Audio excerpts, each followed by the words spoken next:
حکومت تو اعتزاز صاحب یہ کہہ رہی ہے، وہ تو کہہ رہی ہے کہ پی ٹی آئی کے چیئرمین عمران خان جو ہیں، بانی چیئرمین، وہ بینیفیشری ہیں، اور وہ القادر ٹرسٹ جو یونیورسٹی بنی جس زمین پہ، اور وہ سارا فائدہ ان کو پہنچا، لہٰذا یہ بڑا کرپشن کا کیس ہے، تو سزا ہی ہو سکتی ہے اس میں۔ نہیں، میں سمجھتا ہوں جس کو یہ گیا ہوگا نا، جس کے لیے پیسہ ادھر گیا ہے سپریم کورٹ میں،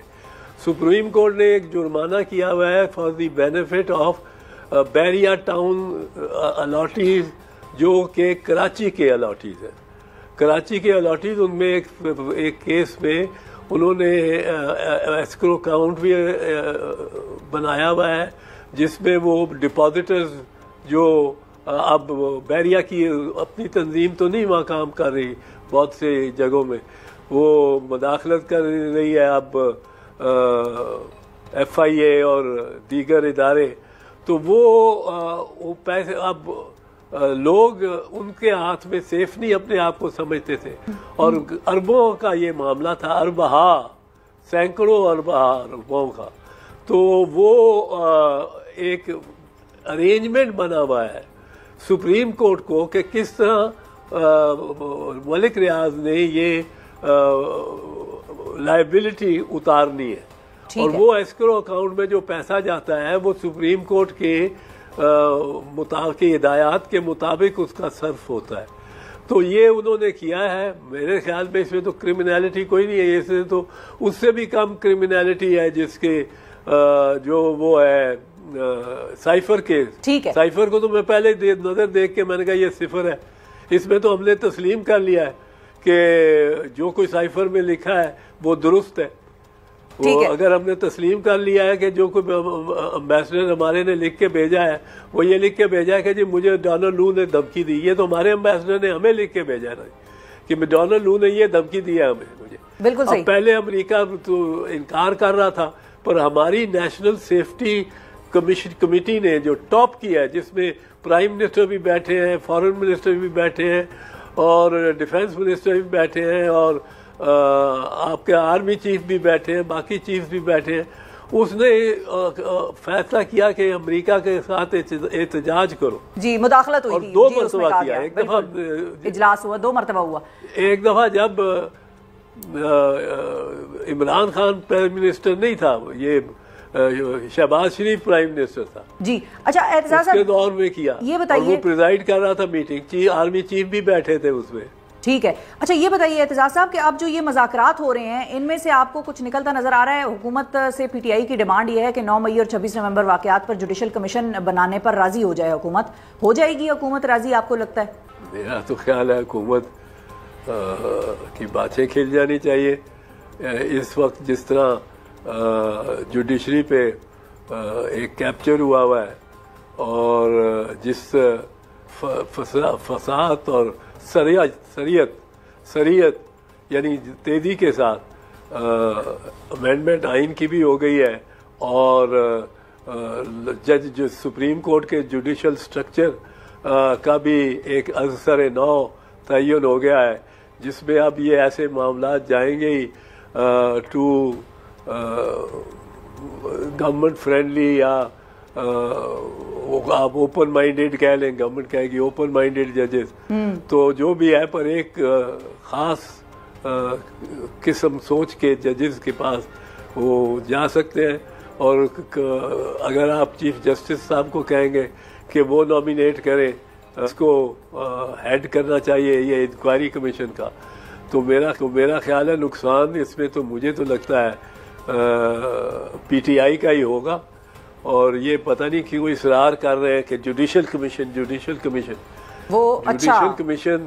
اب جو مجھے نہیں ہے اس کی بات سمجھ آئی، اس سے تو پارلیمنٹری کمیشن بنائے تو شاید بہتر ہو،